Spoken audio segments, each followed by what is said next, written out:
Good morning, a pleasant good morning, brethren.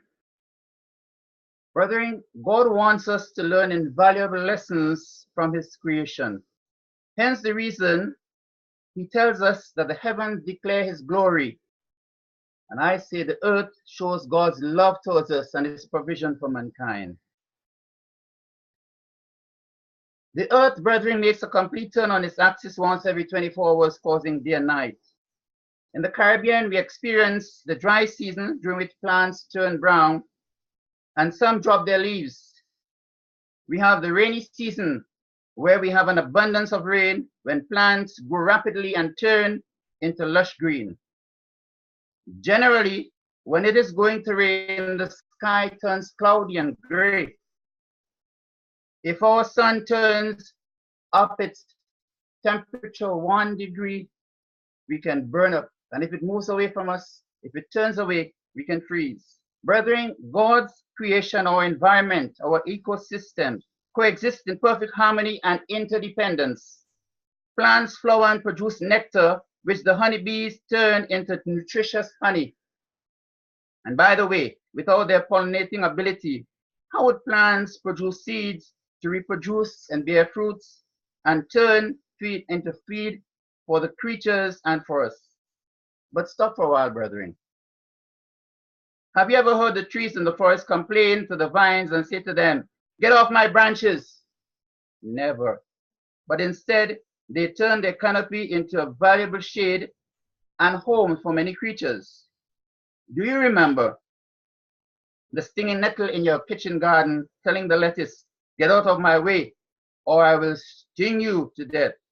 I will scratch you up"? Certainly not. But when you remove the nettle and other weeds, they turn and they dry and they form valuable mulching for other plants, and they rot themselves to be a source of nutrients for others. Brethren, an egg turns into a caterpillar, an insignificant little egg. The caterpillar turns into a larva. The larva turns into the pupa, and the pupa turns into a butterfly of incomparable beauty. In like manner, God wants us to make a turn. For us to achieve in His body, the church, a loving and purposeful coexistence as He and that maintained between Him, God the Father, and His Son, Jesus Christ. God, brethren, is challenging us to turn from evil, the wrong choices, and to do what is good. God has a roadmap called the straight and narrow way, because it is not in man to direct his paths. Yes, and even the straight and narrow way has turns, literally, symbolically, and even metaphorically. Let us look at one of the turns that God requires of us along the paths of righteousness, and why. Why does God want us to turn? In Matthew 5, if you will note, and verse 38, He says, "You have heard that it has been said, an eye for an eye and a tooth for a tooth." And we'll skip on to verse 39. "But I say unto you, that you resist not evil, but whosoever shall smite thee on the right cheek, turn to him the other also." Brethren, God wants us in our daily living to turn the other cheek. Why does God want us to do that, brethren? Romans 12 and verse 19 can answer that question. Romans 12 and verse 19, it says, "Dearly beloved, avenge not yourselves, but rather give place unto wrath, for it is written, Vengeance is mine, I will repay, saith the Lord." And that does not mean to say, as some people may exclaim, brethren, in vexation and anger when offended, "I'm leaving him up to God," hoping that that person will receive some sort of retribution. That's not God's modus operandi. Of course not. God does not want us to be fighting among ourselves. He does not render evil for evil. He's a just God who sends his rain on the just and the unjust. But what can be implied here, brethren, is that we commit our reaction to the specific instructions of God to solve our differences. They are numerous, and here are some of the known examples. We know what God says about being angry with a brother without a cause, about calling him a fool, about anger, about being reconciled with a brother, about agreeing with our adversary quickly. God avenges our enemies by having us apply his way of life. And we're going to look at three of the practical ways, brethren. One, God wants us to apply in our daily living the golden rule. The golden rule, as we call it. In Matthew 7 and verse 12, we're told, therefore, all things whatsoever you would that men should do to you, do you even so to them. For this is the law and the prophets. This is one of God's principles of turning the cheek. You see, brethren, charity begins at home.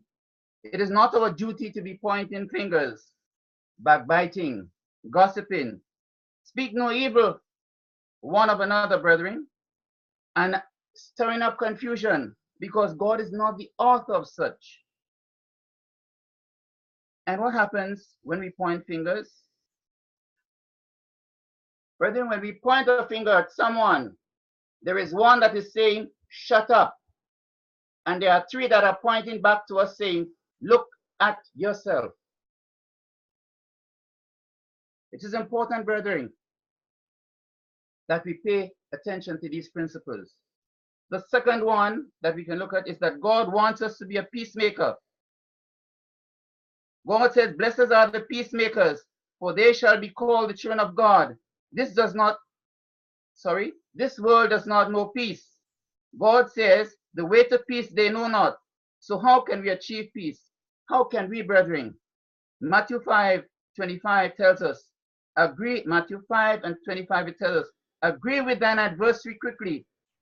Here is another principle, brethren, and you can note it in Matthew 18 and 15 to 16. It says, moreover, if thy brother shall trespass against thee, go and tell him his fault between him and thee alone.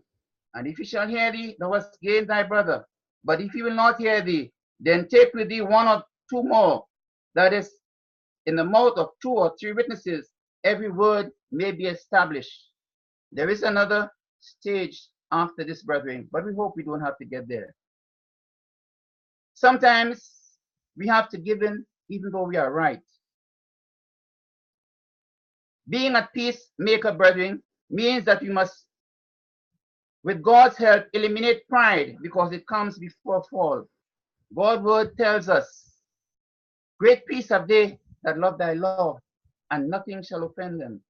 When a man's ways please the Lord, he maketh even his enemies to be at peace with him.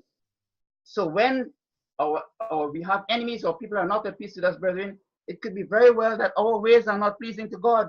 Maybe it has nothing to do with the person at all. And Jesus said, my peace I leave with you, my peace I give unto you. Not as the world giveth, give I unto you. Let not your heart be troubled. And finally, brethren, you have heard that it has been said, thou shalt love thy neighbor and hate thine enemies. But I say unto you, love your neighbors and bless them that curse you. Do good unto them and pray for them that despitefully use you and persecute you.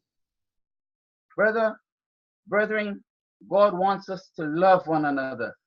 And this is the third of the principles that God wants us to apply. God wants us to owe no man anything but to love one another.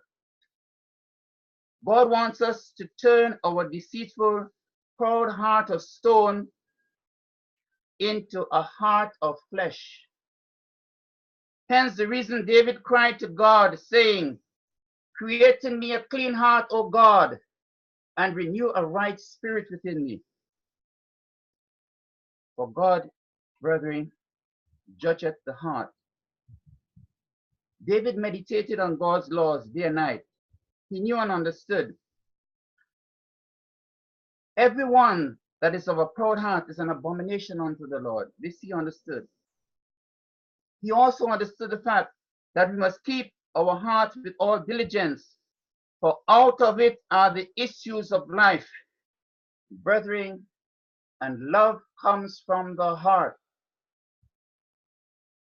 He acknowledged the need for God's Spirit to dwell in him, for love is a fruit of the Spirit. And so, brethren, it is when our heart is right with God that we can exercise the qualities that enable us to turn the cheek and exhibit the characteristic that God intended us, as we are the salt of this earth and the light to others, to our neighbors. When we acquire a broken and contrite heart, one that has been circumcised, then turning the cheek is a matter of letting love take its course. Yes, charity indeed begins at home. Husbands, are we loving our wives as Christ loved the church? Or are we always right? Wives, are we honoring our commitment to husbands as Christ expects us? Or are we nagging? Children, young and old, are we honoring our parents as God directed? Parents, are we bringing up our children in the fear and admonition of the Lord? Or are we provoking them to anger? And those whom God have instructed to feed the flock, are you feeding the flock of God? Warning of the impending danger that is coming upon this world, or are we puffed up where we are? 1 Peter 5 has this reminder for us all. 1 Peter verse 5. And continuing, the elders which are among you I exhort, whom I'm also an elder and a witness of the suffering of Christ, and also a partaker of the glory that shall be revealed. Feed the flock of God which is among you, taking the oversight thereof, not by constraint, but willingly, not by filthy lucre, but by a ready mind, neither as being lords over God's heritage, but being examples to the flock. And when the shepherd appears, we shall receive a crown of glory. Brethren, we are one body, of which each member is important. The hand, the eye, the feet, our communication, our relationship with each other produces the light for this dark world and the salt for the earth. Remember, if a man thinketh he is something, when he's not, he deceives himself. There is a story, brethren, that I would like to leave with you. It is about a mouse and a lion. A lion lay asleep in the forest, his great head resting on his paws. A timid little mouse came upon him unexpectedly, and in a fright and a haste to get away, ran across the lion's nose. Roused from his nap, the lion laid his huge paw angrily on the tiny creature. She cried for mercy so that the lion would release her. And he did. One day he was caught in a trap, and his loud groan was heard through the forest. The mouse recognized his voice and ran, and it was able to release him by gnawing away at the ropes that held him captive in a trap. Brother, a lion and a mouse, whether mighty or powerless, young or old, married or divorced, single or engaged, widow or widower, secret admirer or any other, can be like the planets, like the plants, like our ecosystem, like ebony and ivory, live together in perfect harmony, as the song The Code of the County admonishes. Son, don't think you're weak if you turn the other cheek. And most importantly, as God our Father and elder brother Jesus requires of us, let us humble ourselves, brethren, before the mighty hand of God and learn to turn the other cheek as God intended us, so that we may see, or that men may see God's great work here on earth and glorify our Father.